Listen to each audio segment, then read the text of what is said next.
மகிழ்ச்சி. 2 மகிழ்ச்சி நோன்பாளிக்கு தாங்கிறாங்க.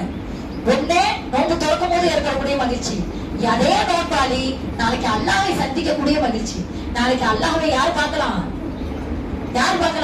அல்லாஹ்வும் ரசூலுக்கும் கட்டுப்பட்டு அல்லாஹ்வும் அல்லாஹ்வுடைய தூதரும் ஏவிய ஏவல்களை ஏற்று விலக்கல்களை விலக்கி அல்லாஹ்வுக்காக நோன்பு நோற்று அல்லாஹ்வுடைய பாதையில வாழ்ந்தவர்கள் தான் நாளைக்கு என்ன செய்யலாம்? நாளைக்கு மறுமையில அல்லாஹ்வை சந்திக்கலாம். அல்லாஹ்வை எப்படி பார்க்கலாம்னு அல்லாஹ் ரசூலா சொல்றாங்க. பௌர்ணமி நிலவு பார்க்கறதுக்கு யாருக்காவது கஷ்டமா இருக்குமா? பௌர்ணமி நிலவை யாராவது பார்க்கறதுக்கு கஷ்டமா இருக்குமா? யாராவது முந்தி அடிச்சுட்டு பார்ப்போமா? யார அண்ணாந்து பார்த்தாலும் வானத்துல தெரியும். யாராவது மறைக்குதே வழி விடுங்க எனக்கு தெரியல அப்படின்னு சொல்ற மாதிரி சூழ்நிலை ஏற்படுமா? ஏற்படாது. யாரு எந்த இடத்துல இந்த அண்ணாந்து பார்த்தாலும் என்ன செய்யும்? அந்த நிலவு தெரியும். அதே மாதிரிதான் ரசூலா சொன்னாங்க, பௌர்ணமி இரவின் சந்திரனை பார்ப்பதற்கு உங்களுக்கு எப்படி கஷ்டம் இருக்காதோ அதே மாதிரி நாளைக்கு மோமின்கள் அல்லாஹ்வை சந்திப்பதற்கும் என்ன செய்யுது? கஷ்டம் இருக்காது. அல்லாஹ் குர்ஆன்ல சொன்னானா இல்லையா? வஜிஅ ரப்புக வல் மலக்கு ஸஃபன் ஸஃபா, உங்களுடைய இறைவன் வானவர்கள் அணிவகுக்க உங்களை சந்திப்பதற்காக வருவான். என்ன சொல்றான்? அல்லாஹ் தன்னுடைய திரையை விலக்குவானா? மோமின்கள் மட்டும் அல்லாஹ்வை பார்ப்பதற்கு என்ன செய்யும்? அனுமதி அளிக்கப்படும். காஃபிர்கள் பார்க்க முடியுமா? பார்க்க முடியாது.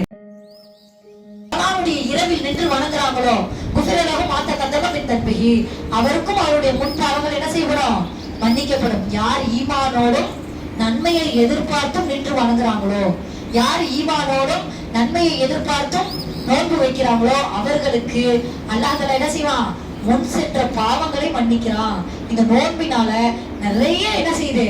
பெனிஃபிட் இருக்கு. அந்த நோன்பை தான் நம்ம என்ன செய்யறோம்? தொடர்ந்து பிடிச்சிக்கிட்டு இருக்கோம் அல்லாஹ்வுக்காக. சரியா?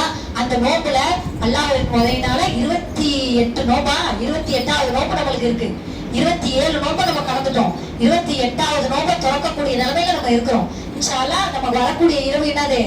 கடைசி 29வது இரவு என்னது? கடைசி ஒற்றைப்படை இரவு. லைலத்துல் கத்ர் அப்படிங்கிறதுக்கு ஒரு அத்தியாயத்தை அல்லாஹ் தஆலா இறக்கி இருக்கான்னு சொன்னோம். இன்னா அன்ஸல்நாஹு ஃபீ லைலத்துல் கத்ர் 97வது அத்தியாயம்.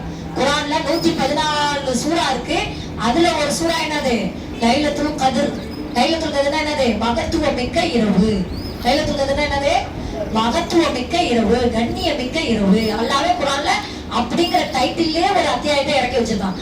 இன்னா அன்ஸல்நாஹு ஃபீ லைலத்துல் கத்ர், நிச்சயமாக நாம் லைலத்துல் கத்ர் இரவுல தான் இந்த குர்ஆனை இறக்கி அருளினோம்.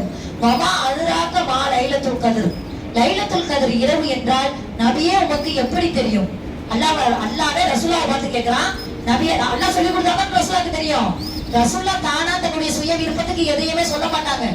மார்க்கம் என்று ரசூலுல்லாஹ் சொன்னாங்கன்னு சொன்னா அது அல்லாஹ்வால் வஹி இறக்கப்பட்ட செய்தியாக தான் இருக்கும்.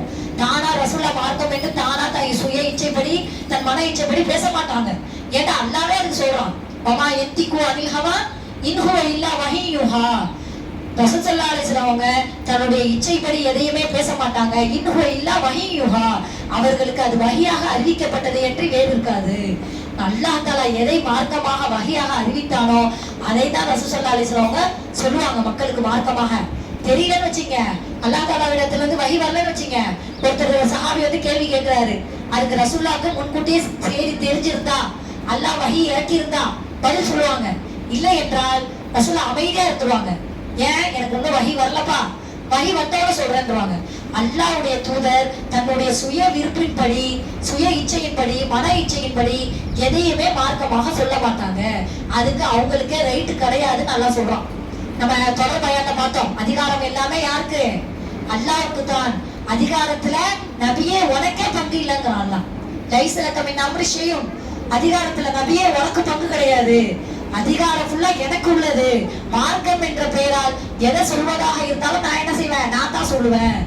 அதுல உனக்கு எந்த ரைட்டும் கிடையாது அப்படின்னு சொல்றான். அதனாலதான் லைலத்துல் கத்ர் இரவுனா உனக்கு எப்படி தெரியும்? அதை நான் தானே உனக்கு சொல்லணும் அப்படின்னு அல்லாஹ் கேட்கிறான். வமா அதுராக மா லைலத்துல் கத்ர், லைலத்துல் கத்ர் இரவு என்றால் என்னவென்று நபியே உனக்கு எப்படி தெரியும்? புரியுதா? அதுக்கப்புறம் என்ன சொல்றான்?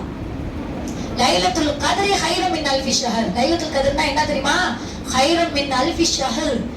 அப்ப அதாவது 1000 மாதங்களை விட சிறந்த இரவு அந்த இரவானது.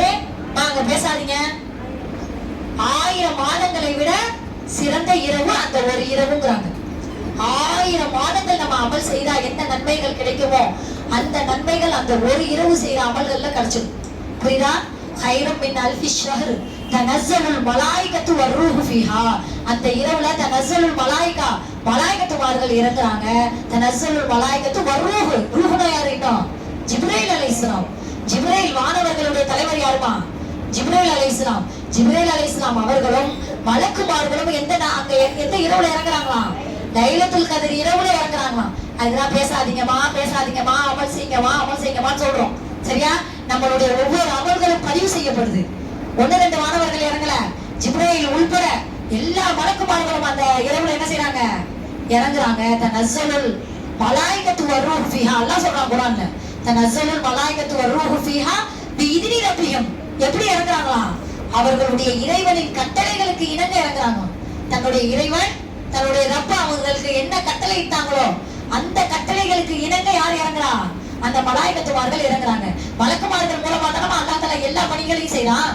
அல்லாஹ் அங்க உட்கார்ந்துட்டு ஆர்டர் தான் பண்ணுவான். குன் ஃபயகுன். அல்லாஹ் குர்ஆன்ல சொல்றான், குன் ஆகு என்று சொன்னால் ஃபயகுன் ஆகிவிடும். அல்லாஹ் ஆகுன்னு சொன்னா உடனே என்ன செஞ்சிடும்? ஆகிடும். மலக்குமார்களுக்கு கட்டளை இடுவான், உடனே அவங்க செயல்படுத்துவாங்க. அவங்களுடைய வேலை என்னது? அல்லாஹ் ஏவிய ஏவல்களை ஏற்று செயல்படுறது அவங்களுடைய வேலை. மலக்குமார்களுக்கு தூக்கம், நம்மள மாதிரி சாப்பாடு தண்ணி அதெல்லாம் இருக்கா? ஒண்ணும் கிடையாது. அல்லாஹ்வுடைய கட்டளைகளை அப்படியே செயல்படுத்துவாங்க. அல்லாஹ்வை வணங்கக்கூடியவங்களாக இருப்பாங்க. மலக்குமார்கள் அல்லாஹ் தஆலா கோடான கோடி பேரை படைச்சு வச்சிருக்கான். சரியா? அத்தனை மலக்குமார்களும் அவர்களுடைய கட்டளைகளுக்கு இணங்க எப்ப இறங்குறாங்களா? அந்த லைலத்துல் கத்ர் இரவுல இறங்குறாங்க. இறங்குறது என்னது? அதனாலதான் அந்த லைலத்துல் கத்ர் இரவுல அல்லாஹ் தஆலா விதியை கூட மாற்றி அமைக்கிறானா. அந்த லைலத்துல் கத்ர் இரவுல என்ன செய்யறான்? அல்லாஹ் விதியை கூட மாற்றி அமைக்கிறான். விதி எப்ப எழுதப்படுது? எல்லாருக்கும் விதி எப்ப எழுதப்படுது? தாயினுடைய வயிற்றுல இருக்கும்போதே எழுதப்படுது. அதற்கு முன்னாடியே எழுதப்பட்டதாக ரசூலுல்லாஹ் சொல்றாங்க. அது எப்ப எழுதப்படுது? படைக்கப்படுவதற்கு முன்னாலேயே, நம்மளை எல்லாம் அல்லாஹ் படைக்கிறதுக்கு 50,000 வருடங்களுக்கு முன்னாடியே நம்மளுடைய விதியை அல்லாஹ் தஆலா எழுதிட்டான். நம்மளை எல்லாம் படைக்கிறதுக்கு 50,000 வருடங்களுக்கு முன்னாடியே நம்மளுடைய விதிகள் எல்லாம் எழுதப்பட்டுருச்சு. பேனாக்கள் உயர்த்தப்பட்டு விட்டன, ஏடுகள் காய்ந்து விட்டது ரசூலுல்லாஹ் சொல்றாங்க. எப்பயோ அல்லாஹ் தஆலா எல்லாத்தையும் எழுதி முடிச்சிட்டான். முதல்ல அல்லாஹ் படைச்சது எது? பேனாவை தான். கலமை தான் படைச்சான்.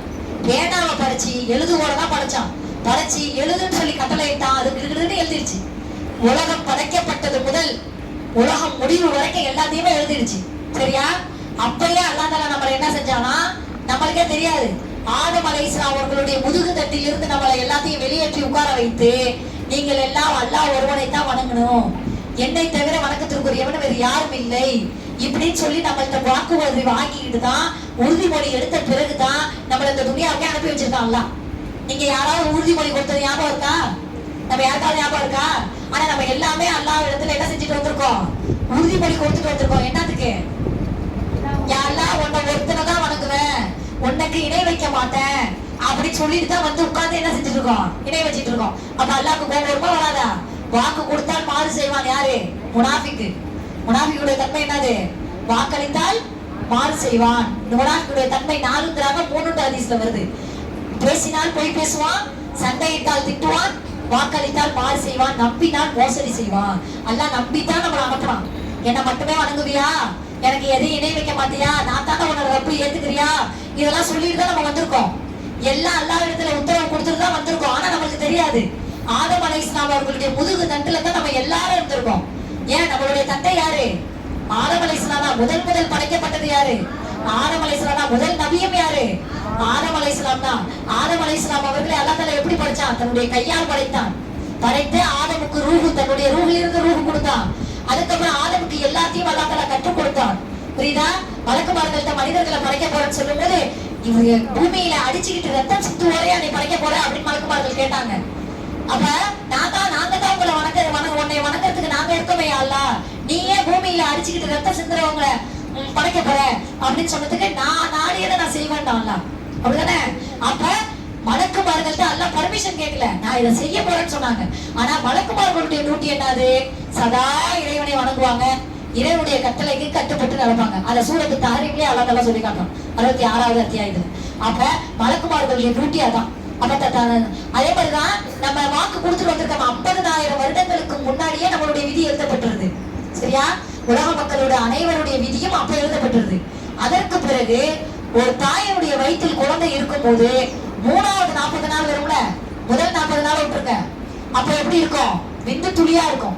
2வது 40 நாள்ல சதை கட்டியா இருக்கும். 3வது 40 நாள்ல பிண்டமா, அப்பதான் உருவங்கள் படைக்கப்படும். அதுக்கு பிறகுதான் அல்லாஹ் தஆலா என்ன செய்வான்? உயிர் கொடுப்பான். அந்த 3வது 40 நாள் 120 நாள் ஆகுது பாத்தீங்களா? அந்த 3வது 40 நாள் அப்பதான் என்ன அல்லாஹ் யாரை அனுப்புவான்? தாயினுடைய வயிற்றுல கருவறைக்கு யாரை அனுப்புவான்? தாயின் கருவறைக்கு அல்லாஹ் தஆலா 2 மலக்கு அனுப்புறான். யார? 2 மலக்க தாயினுடைய கருவறைக்கு அல்லாஹ் தஆலா அனுப்புறான். அனுப்புற உடனே அப்பதான் என்ன செய்யப்படுது? விதி எழுதப்படுது. 2வது ட்ரிப்பா முதல்ல எழுதிட்டான் அல்லாஹ்.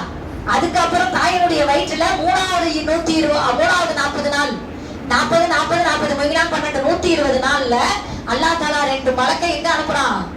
தாயினுடைய கருவறைக்கு அனுப்புறான். அப்பதான் அதிகமாக தாய்மார்கள் என்ன செய்யணும்? அந்த குழந்தைகளுக்காக அதிகமாக துஆ செய்யக்கூடியவங்களா இருக்கணும். அப்பதான் என்ன எழுதப்படுது? அவன் நல்லவனா கெட்டவனா, அவனுடைய ஆயுட்காலம் எவ்வளவு, அவனுடைய ரிஸ்க் எவ்வளவு, அவனுக்கு சொர்க்கமா நரகமா, இந்த 4 விஷயங்களும் எப்ப தீர்மானிக்கப்படுது? தாயினுடைய வயிற்றுல 2 மலக்கை அனுப்பி அல்லாஹ் தஆலா 120வது நாள்ல எல்லாத்தையுமே எழுதிடலாம். இது 2வதா விதி எழுதப்படுதா? 3வதாக அல்லாஹ் தஆலா இந்த எழுதப்பட்ட விதிய நம்மளுக்கு ஏதோ தவறான விதியை அல்லாஹ் தஆலா விதிச்சிருந்தான்னு சொன்னா, இந்த லைலத்துல் கத்ர் இரவுல, அதுக்குதான் அதிகம் அல்லாஹ் இடத்துல பிரார்த்தனை செய்யுங்கன்னு சொல்றோம். இந்த லைலத்துல் கத்ர் இரவுல அல்லாஹ் தஆலா என்ன செய்யறானா? எழுதப்பட்ட விதியை மாற்றி அமைக்கிறதுக்கு வாய்ப்பு இருக்கு. அல்லாஹ் தஆலா எழுதப்பட்ட விதியை என்ன செய்யறானா?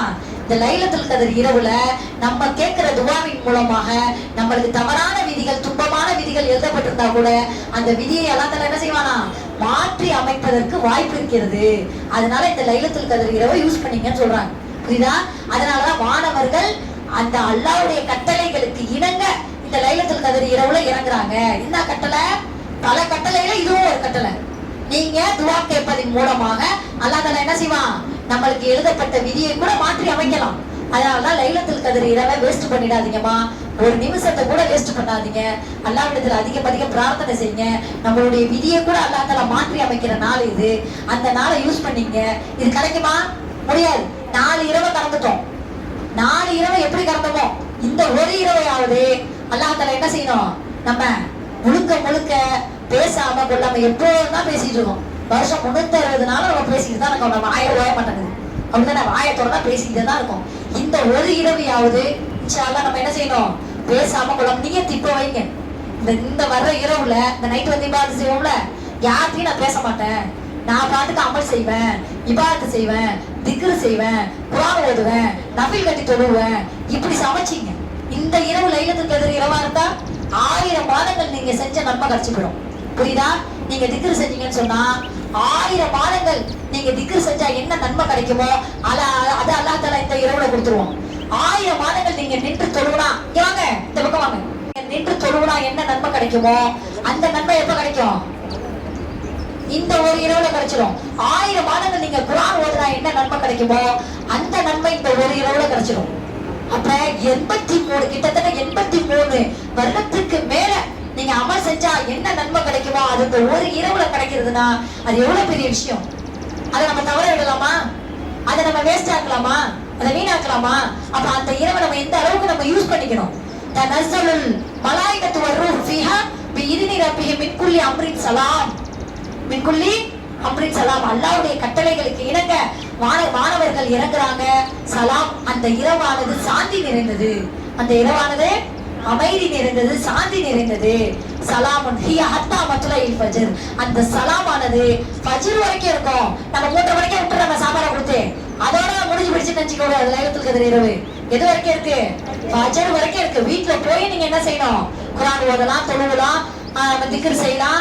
நீங்க என்ன அமல்கள் வேற செய்யலாம்? தர்மம் செய்யலாம். அதிகமா தர்மம் செய்யலாம். தர்மம் தான் நாளைக்கு நம்மள என்ன செய்யும்? நரகத்துக்கு போகாம காப்பாத்தும். அதனாலதான் ரசூலுல்லாஹ் என்ன சொன்னாங்க? இத்தகுன்னார் வலோ பிஷிக்கின் தம்ரா. இத்தகுன்னார் நரகத்துக்கு அஞ்சிக்குங்க. வலோ பிஷிக்கின் தம்ரா. ஒரு பேரித்தம்பழ துண்டை கொடுத்தாவது, உங்கள்கிட்ட இருக்கிறது ஒரு பேரித்தம்பழம் தான் வச்சுக்கிறேன், அதுல ஒரு பீஸை கொடுத்தாவது நீங்க என்ன செய்யுங்க? நரகத்தை விட்டு பாதுகாத்துக் கொள்ளுங்கள். அப்ப நரகத்தை விட்டு நம்மளை பாதுகாக்கக்கூடிய கேடம் என்னது? நோன்பு. ரசூலுல்லாஹ் சொல்றாங்க, அஸ்ஸியாமு ஜுன்னத்துன். நரகத்தை விட்டு பாதுகாக்கும் கேடயம் நோன்பு. அதே மாதிரி நரகத்தை விட்டு பாதுகாக்கும் கேடயம் என்னது? சதக்கா. சதக்கா அதிகமா செய்யுங்க. இந்த லைலத்துல் கத்ர் இரவுல நீங்க ஒரு 10 ரூபா தர்மம் செஞ்சிருந்தா, இது லைலத்துல் கத்ர் இரவா இருந்துச்சுன்னு சொன்னா 83 வருட காலம் நீங்க சதக்கா செஞ்ச நன்மை எல்லாம் எழுதிடும். அப்படிதானே? ஒவ்வொருவருக்கும் யாரு இருக்கா? கிராமன் காத்திபின் என்ற 2 மாணவர்கள் நம்மளோட இருக்கிறாங்களா இல்லையா? நன்மை தீமைகளை என்ன செஞ்சிட்டு இருக்காங்க? பதிவு செஞ்சிட்டு இருக்காங்க. நம்ம தொடர்பயான் நிகழ்ச்சியில நம்ம சொன்னோம், ஒவ்வொருவருக்கும் அவருடைய குறிப்பேடு எங்க மாட்டி தொங்கப்பட்டிருக்கு? அவருடைய கழுத்துல மாட்டிட்டு இருக்கு. அவருடைய கழுத்துல மாட்டி அல்லாஹ் என்ன செஞ்சிருக்கான்? தொங்க விட்டு இருக்கான் அவருடைய குறிப்பேடு. அந்த குறிப்பேட்டுல என்ன இருக்கும்? அந்த கிராமன் காத்திபின்ற மலக்குமார்கள் என்ன செய்வாங்க? நம்மளுடைய நன்மை தீமைகளை பதிவு செஞ்சுட்டே இருப்பாங்க. நாளைக்கு அந்த பதிவேடு நம்ம இடத்துல எப்படி கொடுக்கப்படும்? பதிவு புத்தகமாக அல்லாஹ் இடத்துல அல்லாஹ் தூக்கி எறிவான். அல்லாஹ் என்ன செய்வான்? ஒவ்வொருவருக்கும் அந்த குறிப்பேடு அவர்களுக்கு பதிவு புத்தகமாக கொடுக்கப்படும். புரியுதா? அந்த பதிவு புத்தகத்துல நன்மைகளுடைய ஏடுகள் அதிகமாக இருந்தா நாளைக்கு மீசானுடைய தட்டை கணக்க செய்யக்கூடிய விஷயம் என்னது? நம்ம நன்மை அதிகமா செஞ்சிருந்தா தான் மீசானுடைய தட்டை அல்லாஹ் கணக்க செய்யும். அல்லாஹ் நாளைக்கு நம்மளுடைய நன்மை தீமைகளை எதுல நிறுத்து பார்ப்பான்?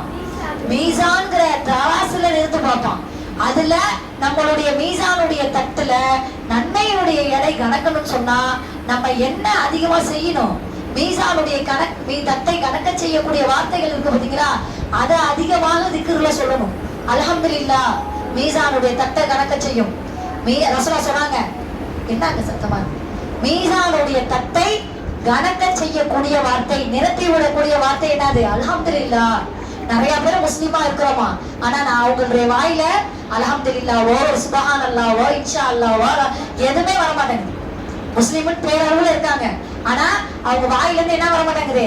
இந்த அல்ஹம்துலில்லாஹ்ங்கிற வார்த்தை வரவே மாட்டேங்குது. நல்லா இருக்கீங்களான்னு கேட்டா கூட நம்ம என்ன செய்யணும்? அல்ஹம்துலில்லாஹ் நல்லா இருக்கு, எல்லா புகழும் அல்லாஹ்வுக்கு. அல்ஹம்துலில்லாஹ்ங்கிற வார்த்தை மறுமையில மீசானுடைய தட்டை கணக்க செய்யும்.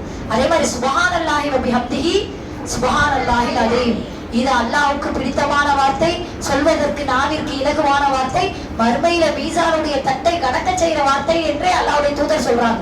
புரியுதா? அப்ப இந்த திக்ரை அதிகமாக நீங்க சொல்வதன் மூலமாக மறுமையில நம்மளுடைய மீசானுடைய தட்டை அதிகப்படுத்திக்கலாம், கணக்க செய்யும். புரியுதா? சுப்ஹானல்லாஹி வ பிஹம்திஹி, இந்த வார்த்தையும் நாளைக்கு மறுமையில மீசானுடைய தட்டை கணக்க செய்யும். அதே மாதிரி அதிகமாக தர்மம் செய்ய முடியாதவங்க என்ன செய்யணும்? சுப்ஹானல்லாஹி வல்ஹம்துலில்லாஹி வலா இலாஹா இல்லல்லாஹு அல்லாஹு அக்பர், இத சதா சொல்லுங்க. ஒவ்வொரு வார்த்தைக்கும் தர்மம் செஞ்ச நன்மையை பெற்றுக்கலாம். ஒவ்வொரு வார்த்தைக்கும் தர்மம் செஞ்ச நன்மையை பெற்றுக்கொள்ளலாம். அப்ப மறுமையில மீசானுடைய தட்டை கணக்க செய்யணும்னு சொன்னா அல்லாஹ் தஆலா நாளைக்கு நன்மை தீமையை எடை போட்டு பார்க்காம என்ன செய்ய மாட்டான்? உங்களை சொர்க்கம் நரகத்துக்கு அனுப்ப மாட்டான். புரியுதா? அதுக்கு அடுத்தது ஒரு கட்டம் இருக்கு. என்னது? சிராத்துங்கிற பாலத்தை கடக்கணும். சிராத்துங்கிற பாலத்தை ரொம்ப ஈஸியா கடந்துட முடியாது. யார் நல்லமல்கள் செய்து அல்லாஹ்வும் ரசூலும் காட்டி தந்தபடி இந்த துனியாவில வாழ்ந்தாங்களோ அவங்கதான் நாளைக்கு என்ன செய்ய முடியும்? சிராத்துங்கிற பாலத்தையும் கடக்க முடியும். அதே மாதிரி நன்மையுடைய தட்டு கணக்க செய்யணும்னா இங்க அதிகமான நன்மைகள், நீங்க அந்த தட்டை கணக்க செய்யறதுக்கு என்னென்ன வார்த்தைகள் சொல்லணுமோ, என்னென்ன நன்மையான காரியங்கள் செஞ்சிருக்கணுமோ அதெல்லாம் அதிகமா செய்யணும். அதெல்லாம் இல்லாம நம்ம என்ன செய்ய முடியாது? இலகுவாக முறையில சொர்க்கம் சென்றுட முடியாது. அல்லாஹ் கேட்கிறானா இல்லையா? ஹசிப்த அன் ததுகுலுல் ஜன்னா, நீங்கள் ஈஸியா சொர்க்கத்துல நுழைஞ்சிடலாம்னு நினைக்கிறீங்களா? முன்னாடி உங்களுக்கு முன்னால் சென்றவர்கள் பட்ட கஷ்டங்கள் துயரங்களை படாமல் நீங்க ஈஸியா இலகுவாக நீங்க சொர்க்கத்துக்கு போயிடலாம் நினைச்சுக்கிறீங்களா? அப்படின்னு கேட்கிறானா இல்லையா? மோமீன்களுக்கு இந்த துனியா என்பது என்னது? சோதனை களம். துனியா என்பது என்னது? சோதனை களம். துனியா சிஜ்னுல் மோமினின் வ ஜன்னத்துல் காஃபிரின், துனியா என்பது மோமீன்களுக்கு என்னது? சிறைச்சாலை. சிஜ்னுல் மோமினின், மோமீன்களுக்கு சிறைச்சாலை. நம்ம என்ன முக்கியத்துவம் கொடுக்கிறோம்? எந்த அளவுக்கு முக்கியத்துவம் கொடுத்து நம்ம அமல் செய்யறோம்? இந்த ஒரு இரவை நம்ம எந்த அளவுக்கு யூஸ் பண்ணிக்கிறோம்? இந்த 4 இரவுகள் கடந்து போயிடுச்சு. 4 இரவுகள் கடந்து போனதுல நான் முழுக்க 100% கரெக்டான முறையில இபாதத் செஞ்சேன் அப்படின்னு சொல்றவங்க கை தூக்குங்க பார்ப்போம். எந்த விஷயத்தையும் எதையுமே வேஸ்ட் பண்ணாம திருப்தியோட நான் அமல் செஞ்சிருக்கேன் அப்படின்னு ஒரு ஆள் சொல்லுங்க பார்ப்போம். சொல்ல முடியாது, சொல்லவே முடியாது. செய்யல என்னையும் சேர்த்தா சொல்றேன். நான் அமல் செய்ய பார்த்தா ஒரு 100 சுபஹானல்லாஹ் என்னால சொல்ல முடியல. அதுக்காக